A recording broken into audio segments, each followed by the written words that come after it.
ప్రస్తుతం భారతదేశం మొత్తం మీద అత్యంత ట్రెండింగ్ మరియు వైరల్ అవుతున్న ఒక విషయం అయితే శర్మిష్ఠ పనోలి అరెస్ట్. ఎవరు ఈ శర్మిష్ఠ పనోలి? కలకత్తా రాష్ట్రానికి చెందిన శర్మిష్ఠ పనోలి ప్రస్తుతం పూణేలో న్యాయవాది వృత్తి అయితే అభ్యసిస్తున్నారు. గత 15 రోజుల క్రితం అయితే భారతదేశంలో జరిగిన పెహల్గాం ఉగ్రదాడి నేపథ్యంలో అయితే బాలీవుడ్ తారలు ఎవరు స్పందించలేదు, అట్లాగే పెహల్గాం దాన్ని ఖండించలేదని ఒక ఇన్‌స్టాగ్రామ్ లో ఒక వీడియోని అయితే చేసింది. ఆ వీడియో చాలా వైరల్ అయ్యి ఆమెకున్న ఇన్‌స్టాగ్రామ్ 1,00,000 ఫాలోవర్స్ లో ఒక పాకిస్తాన్ ఫాలోవర్ అయితే ఆమె అయితే ఒక క్వశ్చన్ చేశాడు. ఆ క్వశ్చన్ ఏంటంటే, పెహల్గాం ఉగ్రదాడి తర్వాత పాకిస్తాన్ పై భారతదేశం చేసిన సైనిక చర్య కరెక్టా కాదా అనే ఒక కోణంలో క్వశ్చన్ అడిగితే ఈమె ఇస్లామిక్ మతాన్ని వ్యతిరేకిస్తూ కొన్ని వ్యాఖ్యలు అయితే చేసినట్టు సమాచారం. ఆ వ్యాఖ్యల నేపథ్యంలో భారతదేశంలో కొన్ని రాష్ట్రాల్లో మరి ముఖ్యంగా పశ్చిమ బెంగాల్, కలకత్తా అంటే ముస్లింల ఇన్ఫ్లుయెన్స్ ఎక్కువగా ఉన్న పశ్చిమ బెంగాల్ రాష్ట్రంలో అయితే ఈమె వ్యాఖ్యలకైతే చాలా నిరసనలు అయితే వ్యక్తం చేశారు.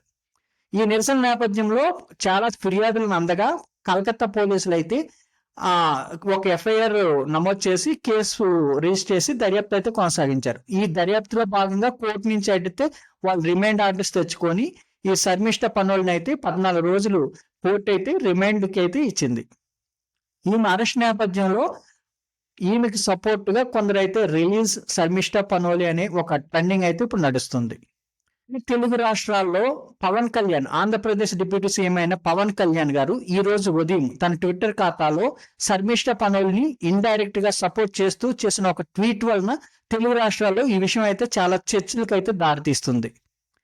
పవన్ కళ్యాణ్ తన ట్విట్టర్ లో మరీ ముఖ్యంగా సెక్యులరిజాన్ని అట్లాగే సనాతన ధర్మాన్ని ఉదహరిస్తూ సెక్యులరిజం కొందరికి ఖడ్గం లాగాను కొందరికి కవచంలాగా మారిందని ఇండైరెక్ట్ గా పశ్చిమ బెంగాల్ ముఖ్యమంత్రి అయిన మమతా బెనర్జీని ఉద్దేశించి చేసిన వ్యాఖ్యలు అయితే పెను దుమారం అయితే రేపుతున్నాయి. ప్రస్తుతం శర్మిష్ఠ పనోలి అరెస్ట్ గురించి అయితే దేశవ్యాప్తంగా నిరసనలు అయితే వ్యక్తం చేస్తున్నాయి. కొందరైతే 2026లో పశ్చిమ బెంగాల్లో ఎలక్షన్లు ఉండడం వలన ముస్లిం ఓట్ బ్యాంకింగ్ తన గుప్పిట్లో పెట్టుకోవడానికి మమతా బెనర్జీ అరెస్ట్ చేశారని ఆరోపణలు అయితే వెల్లువెత్తుతున్నాయి. Thank you for watching this video. Thank you.